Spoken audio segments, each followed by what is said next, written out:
शुरू अल्लाह ताला के बबरकत नाम से जो बड़ा मेहरबान और रहीम है। अस्सलामु अलैकुम व रहमतुल्लाहि व बरकातुहू। इय्याका नअबुदु व इय्याका नस्तईन। मुअज़्ज़ज़ सामीन, उम्मीद है आप सब खैरियत बखैर होंगे और आपको मेरी तमाम दास्तानें पसंद आई होंगी। अगर आपने अभी तक मेरे चैनल को सब्सक्राइब नहीं किया तो अभी कर लें और घंटी का बटन दबा दें ताकि हर नई आने वाली दास्तान आपको मौसूल हो सके। जिस मोहतरम और तारीखी शख्सियत के मुताल्लिक मेरी आज की दास्तान है वो किसी तारुफ की मोहताज नहीं, लेकिन मुख्तसर सा तारुफ आपकी समातों की नजर है। मेरी आज की दास्तान जनाब हजरत तमीम दारी रज़ी अल्लाह तआला अन्हु के मुताल्लिक है। आप सन 9 हिजरी में अपने भाई नईम के साथ हजरत सल्लल्लाहु अलैहि वसल्लम की खिदमत में आए और मुशर्रफ इस्लाम हुए। हजरत तमीम दारी सहाबी रसूल थे। इस्लाम लाने के बाद जितने गज़वात पेश आए सब में शरीक हुए। पैदाइश फ़लस्तीन बिलादल शाम, नसब अलदारी अल-लख्मी, लक़ब अबू रुकैया, पेशावराना ज़ुबान अरबी, तारीख़ वफ़ात सन 40 हिजरी, मदफन बैत जबरीन फ़लस्तीन। तमीम नाम अबू रुकिया कुनियत दारी निस्बत है। इस्लाम से पहले आपका शुमार उलमाए नसारा में था। कबूल इस्लाम के बाद इल्मी ज़ौक़ कुरान मजीद की जाने मुंतकिल हो गया और उससे पूरी वाकफियत पैदा की। ये आपका बहुत बड़ा शर्फ है कि आपने मस्जिद में रोशनी की सुन्नत हसना जारी की। अबू सईद खदरी रज़ी अल्लाह तआला अन्हु फरमाते हैं कि तमीम दारी रज़ी अल्लाह तआला अन्हु पहले शख्स हैं जिन्होंने मस्जिद में चिराग जलाने और रोशनी करने की इब्तिदा की। आप जब शाम से मदीना आए तो आपके साथ कुछ कंदीलें और थोड़ा सा तेल भी लेते आए।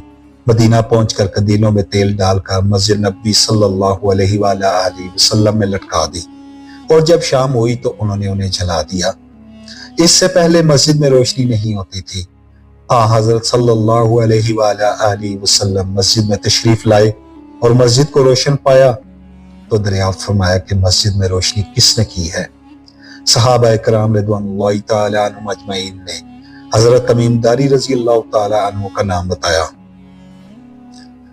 आप सल्लल्लाहु अलैहि वसल्लम बेहद खुश हुए, उनको दुआएं दी और फरमाया अगर मेरी कोई लड़की होती तो मैं तमीम से उसका निकाह कर देता।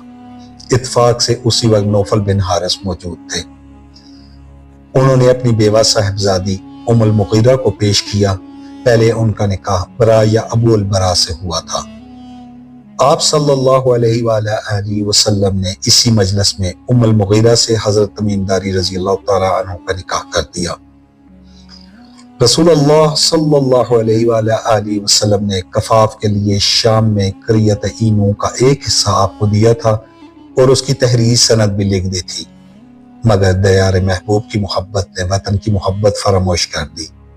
चुनाचा अहद नबी सल्लल्लाहु अलैहि वसल्लम के बाद खुलफाए सलासा के ज़माने तक आप मदीना में ही रहे। हज़रत उस्मान गनी रज़ी अल्लाह तआला अन्हु की शहादत के बाद मिली फितना व फसाद शुरू हुआ तो आप बादल नखवास्ता मदीना छोड़कर अपने वतन शाम चले गए। अरबाब तबकात में आपका सने वफात नहीं है।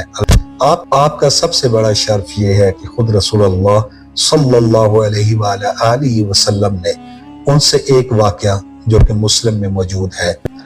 अगर आपने अभी तक मेरा चैनल सब्सक्राइब नहीं किया तो अभी कर लें और घंटी का बटन दबा दें ताकि हर नई दास्तान आपको मौसूल हो सके। आज की दास्तान की जानिब जिसकी तस्दीक जनाब रसूलुल्लाह सल्लल्लाहु अलैहि वसल्लम ने खुद मंबर पर खड़े होकर फरमाई है। आइए ये दास्तान खुद उनकी जुबानी सुनते हैं। हजरत तमीम दारी रज़ी अल्लाह तआला अन्हु बयान करते हैं कि एक मर्तबा में बड़ी कश्ती में समंदर के सफर पर निकला। मेरे साथ कबीला लखम और जजाम के मुसाफिरों की कुल तादाद 30 थी और हम सब एक कश्ती पर सवार थे।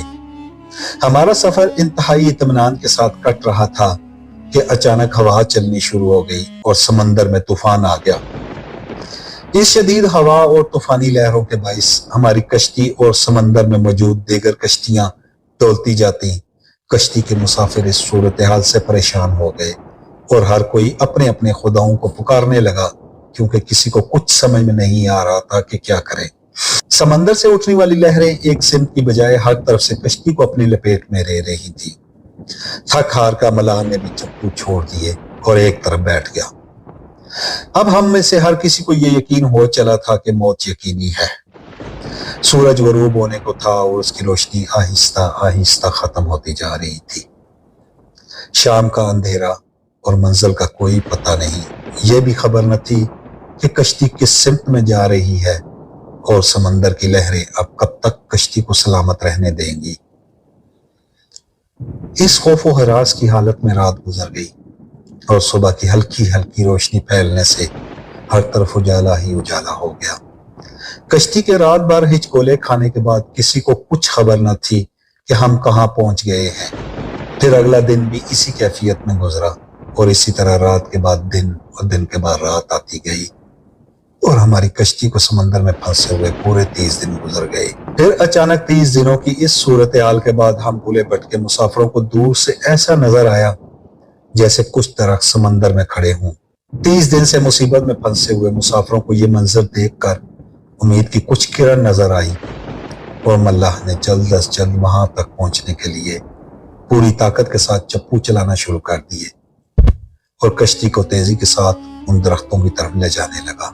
कश्ती में मौजूद मुसाफिर जिन्हें यकीन हो चुका था अब मौत के सिवा कोई चीज उन्हें उनके चेहरे जिंदगी की उम्मीद से चमक रहे थे।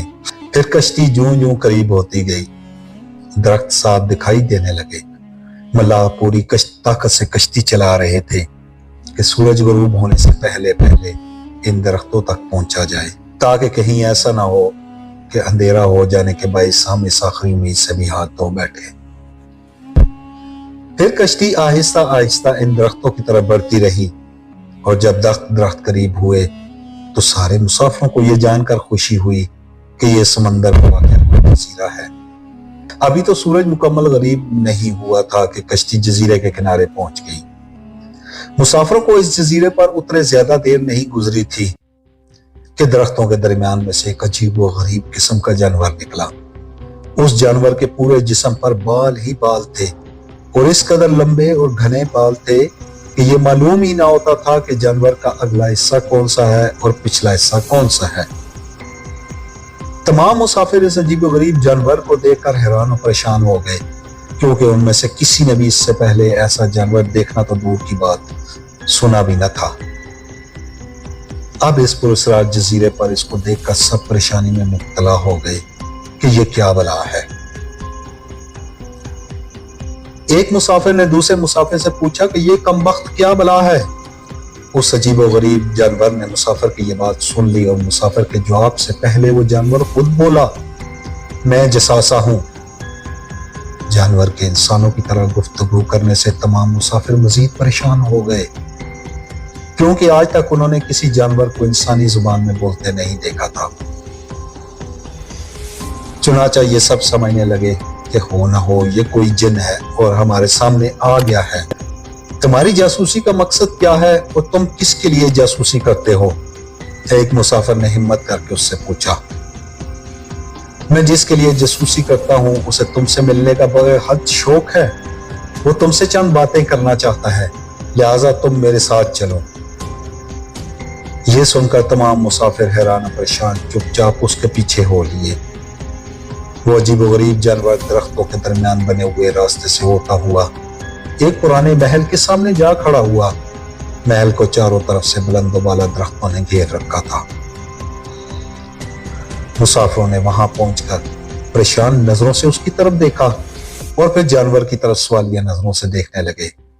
जानवर फिर आगे चला और सब मुसाफिरों को एक बड़े दरवाजे से गुजरते हुए महल के अंदर ले गया। महल के अंदर दाखिल होते ही सब ने देखा कि एक बहुत बड़ा शख्स उसके हाथ गर्दन से मिलाकर उसके पैर घुटनों से लेकर टखनों तक लोहे की जंजीरों से निहायत मजबूती से जकड़े हुए थे। हमने कहा, तेरा नाश हो, तू कौन है? जंजीरों में जकड़ा हुआ शख्स रिहाई के लिए कोशिश कर रहा था। हमने इससे पहले इतने बड़े कदावर और इतना ज्यादा रोग वाला शख्स कभी ना देखा था। एक मुसाफिर ने हिम्मत करके पूछा, तुम कौन हो? मैं क्या हूं और कौन हूं ये तो तुम जान ही लोगे, पहले ये बताओ कि तुम कौन हो। उनसे सवाल करने वाले ने मुसाफिर से पूछा, हम अरब कबाइल लखम और जजाम के लोग हैं, अरब के बाशिंदे हैं। हम एक बड़ी कश्ती में सफर कर रहे थे, समंदर में तूफान आया और एक माह तक रहा। اور ساتھ ہی اس مسافر نے اپنے ساتھ بھی تھی اور یہاں تک پہنچنے کی ساری داستان سنا دی۔ اس قید میں جکڑے ہوئے شخص نے کہا، ذرا مجھے نخلستان بیسان شام البلاد میں ایک بستی کا نام ہے کہ متعلق تو بتاؤ۔ اس کے متعلق کیا جاننا چاہتے ہو؟ ایک مسافر نے پوچھا۔ کیا کھجوروں میں پھل آتا ہے یا نہیں؟ ہم نے کہا ہاں آتا ہے۔ خبردار، ان قریب ان پر پھل لگنا بند ہو جائے گا، وہ قیدی غصیلے انداز میں بولا۔ پھر وہ مسافروں سے مخاطب ہو کر کہنے لگا، اچھا طبرستان کے دریاؤں بحیرہ تبریہ کے متعلق بتاؤ، اس میں پانی ہے یا نہیں؟ ہاں اس میں پانی ہے۔ اس نے کہا، ان قریب اس کا پانی ختم ہو جائے گا۔ پھر وہ کہنے لگا، مجھے زغر کے چشمے کے متعلق کچھ بتاؤ۔ کیا پوچھنا چاہتے ہو؟ مسافروں نے پوچھا۔ یہی کہ اس چشمے میں پانی ہے کہ نہیں، اور اگر وہاں پانی ہے تو پھر وہاں کے لوگ چشمے کے پانی سے کھیتی باڑی کرتے ہیں؟ پھر وہ پوچھنے لگا، اچھا مجھے ذرا امیوں کے نبی محمد رسول اللہ صلی اللہ علیہ وآلہ وسلم کے متعلق کچھ بتاؤ۔ مسافروں نے جواب دیا، انہوں نے مکہ سے اپنی دعوت کا آغاز کیا اور اب وہ مکہ سے نکل کر مدینہ میں موجود ہے۔ قیدی نے پوچھا، کیا وہ عرب لوگوں کے ساتھ کوئی لڑائی لڑے اور عربوں نے لڑائی میں اس کے ساتھ کیا سلوک کیا؟ جواب ملا، لڑائی میں وہ عربوں پر غالب رہے اور بہت سے عربوں نے ان کی اطاعت بھی قبول کر لی ہے اور اب وہ خود کو ان کی تابعداری میں دیکھتے ہیں۔ یہ سنتے ہی وہ غصے سے پھنکارا اور زنجیروں کو جھٹکا دیا۔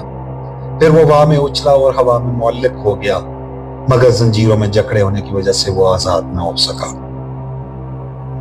وہ کافی دیر وہاں کھڑا غصے کی حالت میں کھڑا زنجیریں توڑنے کی کوشش کرتا رہا۔ تمام مسافر گھبرا کر پیچھے ہٹنا شروع ہو گئے۔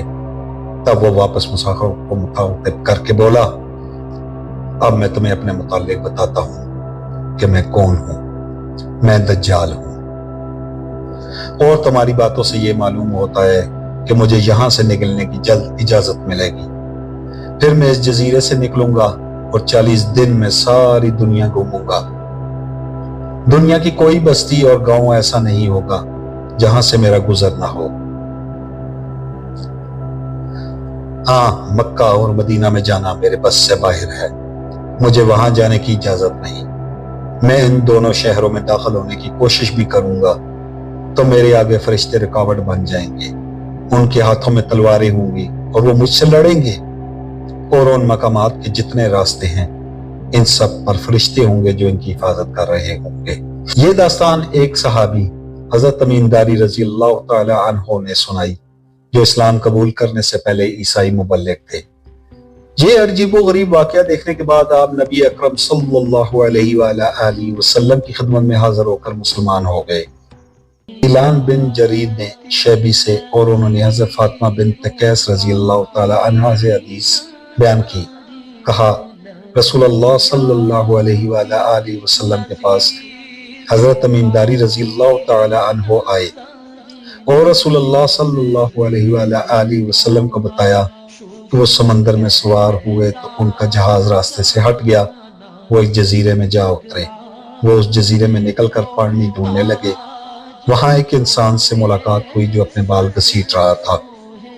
پھر پوری حدیث بیان کی اور اس میں یہ بھی کہا، پھر اس دجال نے کہا، اگر مجھے نکلنے کی اجازت دی گئی تو میں طیبہ مدینہ کے سوا تمام شہروں میں جاؤں گا۔ پھر رسول اللہ صلی اللہ علیہ وآلہ وسلم ان کو لوگوں کے سامنے لے گئے اور ان کی موجودگی میں آپ صلی اللہ علیہ وآلہ وسلم نے ان لوگوں کے سامنے یہ واقعہ بیان کیا۔ آپ صلی اللہ علیہ وآلہ وسلم نے فرمایا، یہ طیبہ ہے اور وہ شخص دجال ہے۔ حوالہ نمبر صحیح مسلم 7388۔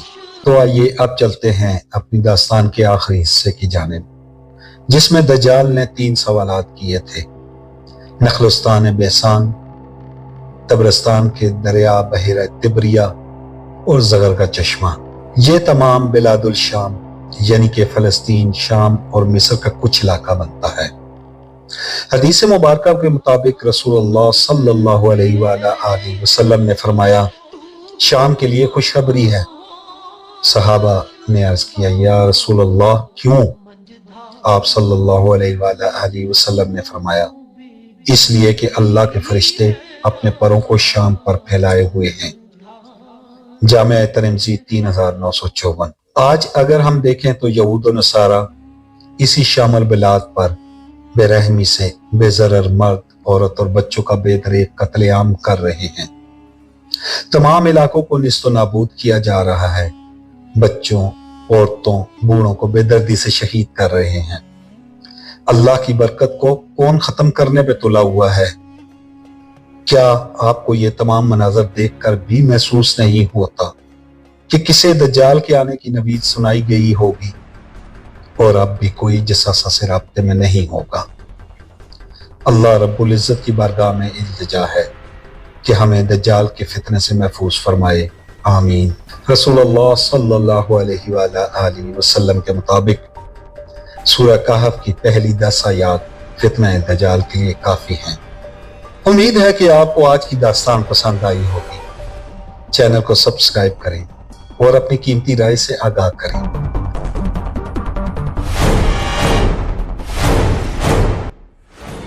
आपका अपना दास्तान गो AHS स्टोरी टेलर चैनल। शुक्रिया। अस्सलामु अलैकुम व रहमतुल्लाहि व बरकातुहू।